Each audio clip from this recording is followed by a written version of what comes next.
Halo semuanya, bagaimana kabar kalian? Sehat bukan? Pada kesempatan saat ini, kami dari kelompok 8 Fakultas Teknik Mesin Universitas Pertamina akan memaparkan tentang energi biomasa. Pasti dari kalian banyak yang tanya dong, apa sih energi biomasa itu? Terus jenis apa saja yang ada di energi biomasa? Lalu, bagaimana sih pemanfaatan biomasa? Dan apa saja kelebihan dan kekurangan dari energi biomasa? Untuk mengetahuinya, yuk simak penjelasan selanjutnya. Biomasa. Biomasa adalah bahan bakar yang dapat diperbarui dan secara umum berasal dari makhluk hidup yang di dalamnya tersimpan energi, termaksud bahan organik yang hidup maupun yang mati, baik di atas permukaan tanah maupun yang ada di bawah permukaan tanah. Secara umum, potensi energi biomasa berasal dari limbah tujuh komoditif yang berasal dari sektor kehutanan, perkebunan, dan pertanian. Potensi limbah biomasa terbesar adalah dari limbah kayu hutan, kemudian diikuti oleh limbah padi, jagung, ubi kayu, kelapa sawit, dan tebu.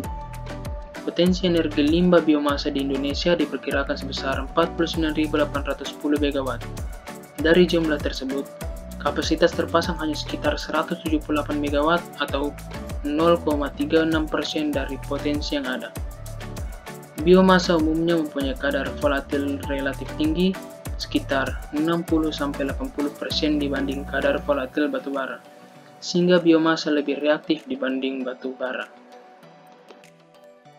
Lihat dari masa jenisnya, biomasa dibagi menjadi beberapa jenis: kayu murni, produk agrikultur, residu agrikultur, residu makanan, dan residu industri kayu.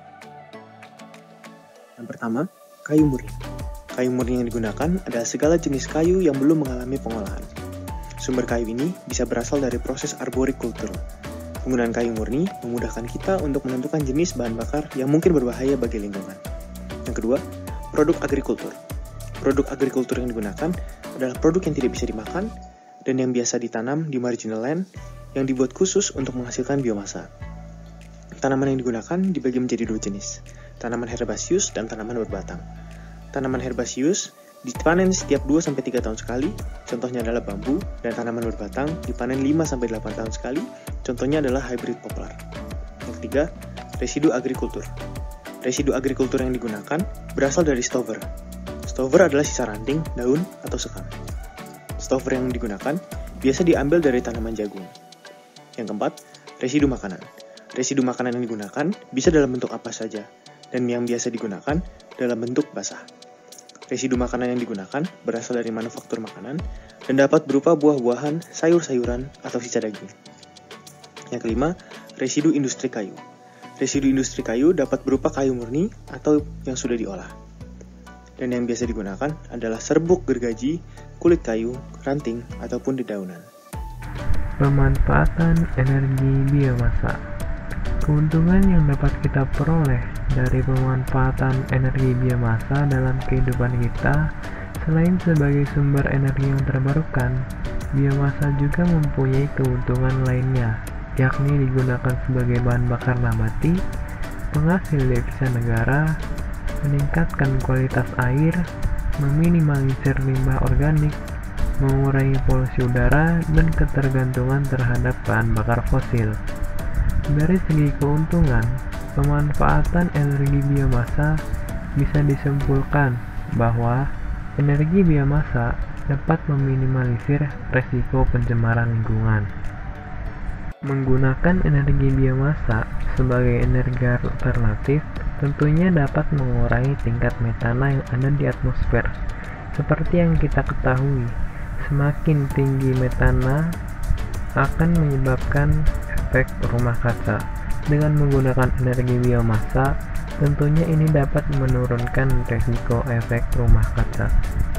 Selain dapat mengurangi resiko efek rumah kaca, biomasa juga dapat mengurangi resiko hujan asam. Dan tentunya, hal ini dapat membuat kualitas air menjadi semakin baik karena biomasa sangatlah ramah lingkungan dan bebas polusi. Saya akan menjelaskan kelebihan dan kekurangan dari energi biomasa. Kelebihan energi biomasa. Yang pertama yaitu biomasa merupakan energi terbarukan. Pada proses ini biomasa dapat tumbuh kembali pada lahan yang sama tanpa membuka lahan yang baru. Yang kedua dapat mengurangi impor bahan bakar fosil. Biomasa dapat mengurangi impor bahan bakar fosil dan dapat membantu meningkatkan kemandirian energi dalam suatu negara. Yang ketiga, lebih ramah lingkungan. Peningkatan penggunaan biomasa dari limbah dapat menyebabkan polusi jauh lebih sedikit dengan mengkonversi sampah menjadi energi yang bermanfaat. Yang keempat, mudah dikonversi ke berbagai jenis bahan bakar. Sebab dalam penerapannya untuk menjadi bahan bakar, biomasa dapat dibedakan menjadi 3, yaitu pembakaran secara langsung merupakan teknologi yang paling sederhana karena pada umumnya biomasa dapat langsung dibakar. Konversi termokimiawi merupakan teknologi yang memerlukan perlakuan termal untuk memicu terjadinya reaksi kimia dalam menghasilkan bahan bakar. Konversi biokimiawi merupakan teknologi yang menggunakan bantuan mikroba dalam menghasilkan bahan bakar. Yang kelima yaitu ketersediaan bahan baku yang melimpah di alam. Bahan baku yang melimpah di alam contohnya adalah limbah yang sudah diambil produk primernya seperti limbah tanaman pangan, limbah peternakan, dan lain sebagainya. Ketersediaan biomasa sudah terkonsentrasi menurut geografis tetapi pemanfaatannya belum optimal. Berikut kekurangan dari biomasa.